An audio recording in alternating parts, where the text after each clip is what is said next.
ଦେଖିଲେ ମୁଁ କଣ ଦେଖିଲି ଆମ ତ ବନି ଯାଇପାରେ ଖାଉ ମୋର ଉପର ଅଳଙ୍କାର ସଜିବା କିଛି ବି ଆବଶ୍ୟକ ନାହିଁ ମତେ ଆଗ କୁହ ତମ ଭାଇ ବାହାଘର ପ୍ରସ୍ତାବ ନେଇ କେବେ ଆସିବେ?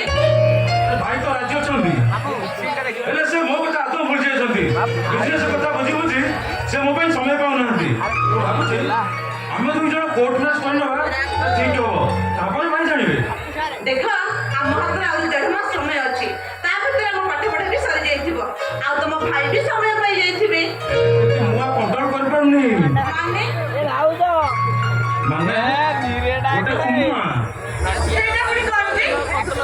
ଆରେ ବାବା ଗୋଟେ କିସ୍ ସେଇଟା କଣ ବଜାର କିଣା ଚାଲିଛି? ତମେ ଯେତେବେଳେ ଚାହିଁବ ମୁଁ ତମକୁ ଦେବି। ଏଇଟା ତ କିସ୍ ନାଇଁ ପ୍ରଭୁ, ଏଇଟା ଗାର୍ଲସ ହୋଟେଲ। ଯଦି କିଏ ଦେଖିଛି यार तुमने तो ढूंढना क्या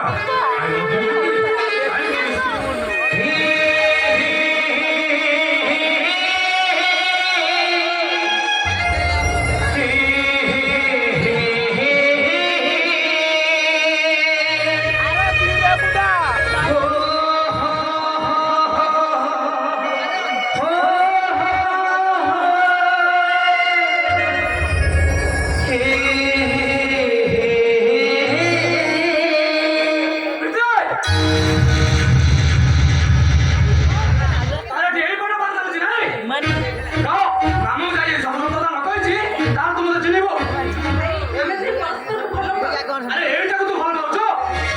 ଭାଇ ତାଙ୍କର ମୋହ ମାରିଲ ତାଙ୍କର ମୁମ୍ବାଇରେ ବିଜନେସ ଚାଲିଛି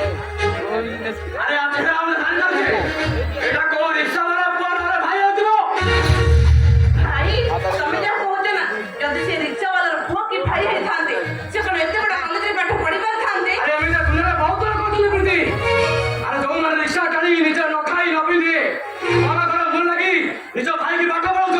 Really, you are correct, brother.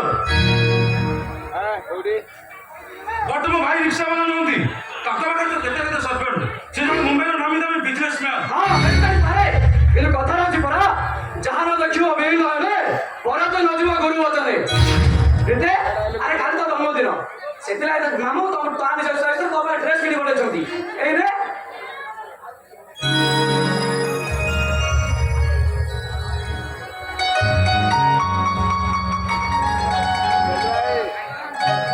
ଭାଇ ସତରେ ବହୁତ ସୁନ୍ଦର ହେଇଛି